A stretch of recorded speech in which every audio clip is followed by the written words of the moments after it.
यदि कोईने पण भगवत सेवा करता जुओ, कोईने पण प्रभुનું નામ લેતા જુઓ, પ્રભુનું સત્સંગ કરતા જુઓ, આપણાથી થઈ ન શકે વાંધો નહીં, પણ જે કરતો હોય એને પીડા થાય એવા શબ્દો ન બોલીએ ને, એ પણ આપણા માટે બહુ મોટી સેવા છે. જીવનમાં આપણે બધી વસ્તુ પોતાના તર્કથી માપવા જઈએ. અરે આ કરવાથી શું થાય, કલાકો આમ બેસવાથી શું થાય, આવું કેમ કરવું જોઈએ, આવું શું કરવું જોઈએ, અને કદાચ આપણા વડીલો આપણને સમજાય એવી રીતે લોજિકલી સમજાવી ન શકતા હોય તો એનો મતલબ એવો જરાય નથી કે એ જે કરે છે ખોટું છે. કદાચ એમની પાસે આપણને સમજાવવાના શબ્દ પ્રોપર નથી અને પ્રોપર રીતે સમજાવી શકતા નથી તેવું જરાય માનવાની જરૂર નથી કે એ જે કરે છે ખોટું છે. જો જે જીવ પ્રભુની નજદીક હોય, પ્રભુનું નામ લેતો હોય, પ્રભુની સેવામાં હોય, પ્રભુના સાનિધ્યમાં હોય, એને સહયોગ ના આપી શકીએ વાંધો નહીં, પણ જ્યારે એનો વેર કરવા લાગીએ ને તો ભગવાન કહે એ મારો પર્સનલ વેરી થઈ જાય છે. ભગવાન કે તારાથી કઈ ન બને વાંધો નહીં, પણ જે મારું નામ લઈ રહ્યો છે, મારી સેવા કરી રહ્યો છે, મારી ભક્તિ કરી રહ્યો છે, અને એના મનને તું ઉદ્વેગ કરાવીશ તો પછી તું મારો પર્સનલ વેરી થઈ જઈશ. એ વાત કહે છે તો મનને, ચિત્તને શાંત રાખવા, ચિત્તને શુદ્ધ રાખવા માટે જે સુખી હોય એની સાથે પ્રસન્નતા, જે દુઃખી છે એના માટે કરુણા, જે ભગવત ભક્તો પુણ્યાત્માઓ છે એમના પ્રત્યે ચિત્તમાં પ્રસન્નતા, એમને જોઈને પ્રસન્ન થઈએ, પ્રસન્નતાનું દાન કરીએ, એમને પ્રસન્નતા થાય એવું કરીએ. અને ચોથું કયું કે જે દુર્જનો છે, જે પાપાત્માઓ છે એમની ઉપેક્ષા. ઉપેક્ષા એટલે શું? એમની સાથે ન ચર્ચામાં ઉતરવું, એમની સાથે ન આર્ગ્યુમેન્ટમાં ઉતરવું, પણ શું કરવું? ઉપેક્ષા એટલે અવોઇડ કરવા. શું કરવું? કારણ કે ચર્ચામાં ઉતરશો તો ચર્ચા એની સાથે કરાય કે જેને સમજવું હોય, અને જે ઠાનીને આવ્યા હોય કે મારે સમજવો જ નથી, એને તમે ગમે તેટલા ઉપદેશ આપશો કઈ ફાયદો કરો?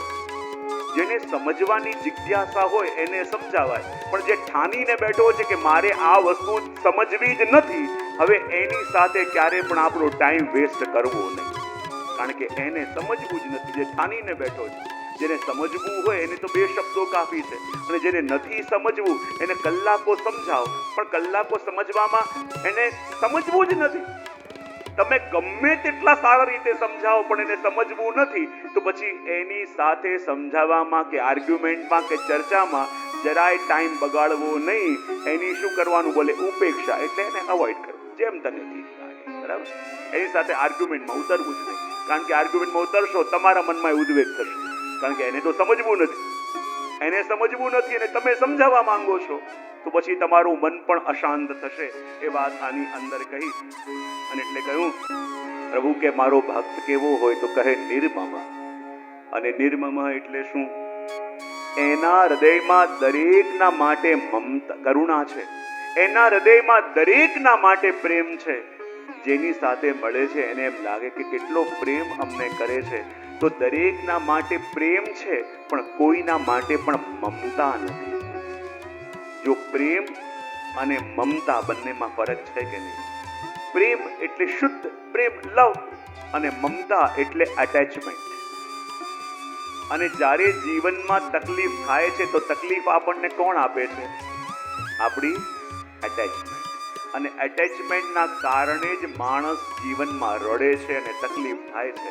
અને અટેચમેન્ટ આ દેહ સાથે, આપણી સાથે રહેલી વસ્તુઓ માટે જ્યારે અટેચમેન્ટ થઈ જાય ત્યારે સમસ્યા થતી હોય. હું ઘણીવાર મારા પ્રવચનમાં એક્ઝામ્પલ આપું ને, એક છોકરો જ્યારે ચાલતો ચાલતો જતો હતો અને ક્યાંક એને 100 રૂપિયાની નોટ પડેલી મળી, અને એણે એ નોટ ઉપાડી અને પોતાના ખિસ્સામાં રાખી, પણ એને ખબર નથી ખિસ્સું ફાટેલું છે.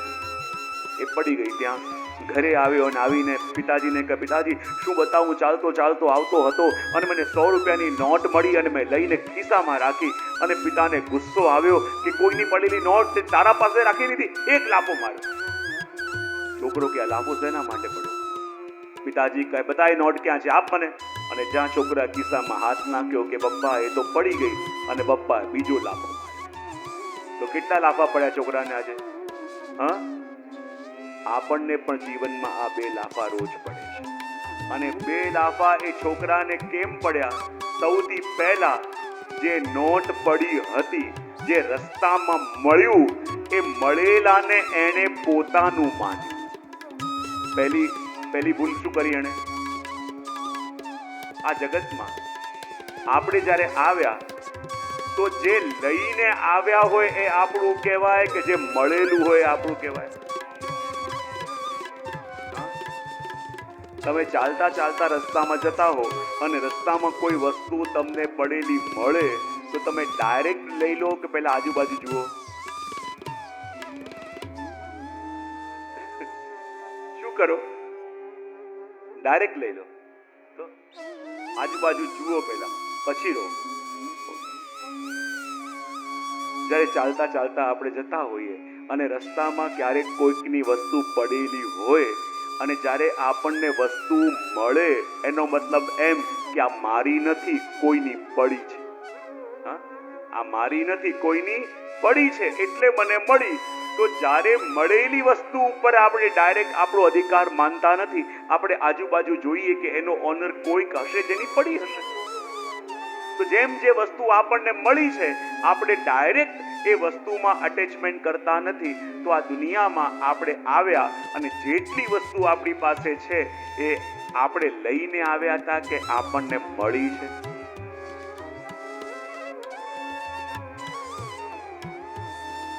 જે લઈને આવ્યા હતા જોડે એ આપણું કહેવાય, અને જે મળેલું છે એ ચોક્કસ કોઈનું પડેલું છે.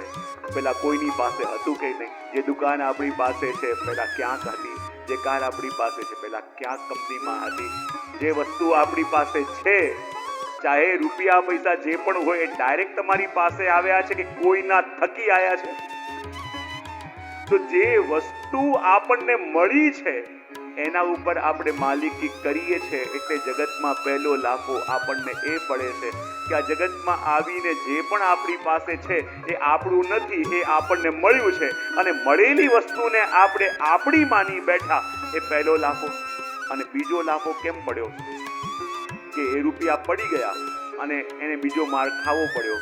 તો પહેલો લાફો આપણને પડે છે કે જે મળ્યું એને પોતાનું માન્યું, અને બીજો લાફો એ જે આપણું હતું જ નહીં એને ગયાનું દુઃખ કર્યું. બીજો લાફો કયો? કે જે આપણું હતું જ નહીં એ ગયું એનો દુઃખ કર્યું. એ બીજો લાફો મનુષ્યને પડે છે. અને એટલા માટે આ 2 વસ્તુઓનું માર ખાવું પડે. તો કહે નિર્મમ કોને કહેવાય?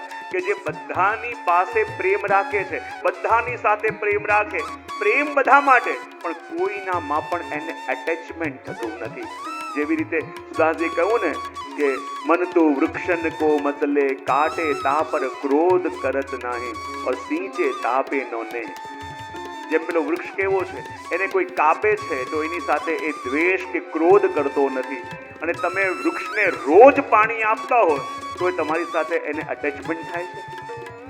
તો કહેવાય કે વૈષ્ણવ કેવા હોય? બોલે પેલા વૃક્ષ જેવા, જે રોજ પાણી આપતા હોય, એના માટે પ્રસન્નતા રાખે, એને મીઠા ફળ આપે, મીઠા ફૂલ, સરસ સુંદર ફૂલ આપે, પણ એના પ્રત્યે અટેચમેન્ટ રાખતા નથી. તો એવી રીતે આ ભક્ત પણ કેવો હોય? બોલે નિર્મમ. અને નિર્મમ એટલે પ્રેમ છે પણ મમત્વ એટલે કે અટેચમેન્ટ નથી. એ ભક્ત કેવો હોય? નિરહંકાર. અને નિરંકાર એટલે શું? કે જેના મનમાં કોઈ મમત્વ કે હું પણ નથી. આજે જીવનમાં સૌથી વધારે આપણને પ્રોબ્લેમ થાય છે તો શેનાથી થાય છે? આપણા હું પણાથી. અને હું પણાથી કેમ થાય છે? જો જીવનમાં આપણને બધા માટે, તમે જોજો લાઈફમાં તમને કોઈના માટે પણ કમ્પ્લેન હશે ને, એ કમ્પ્લેન શેને કારણે હશે? મેં કહ્યું એવું કેમ ના કર્યું? મેં કહ્યું તોય કેમ ના કર્યું? મને આવું કહી જાય, મને આવું કીધું કેવી રીતે? મારી સાથે આવી વાત કરી, મને આવું કહી જાય. આ દરેકમાં એક વસ્તુ કોમન કઈ ગઈ છે? મને અને હું. કઈ વસ્તુ કોમન છે? જો આ જગતમાં આપણને કોઈનાથી પણ પ્રોબ્લેમ થયા હોય તો પ્રોબ્લેમ શેને કારણે થયા? બોલે મારી સાથે આવું કર્યું, બોલે મને કહી ગયો, મને આવું બોલી ગયો, મને આવું સંભળાવી ગયો, મારી સાથે આવું કરી ગયો. બધામાં મેં છે કે નહીં?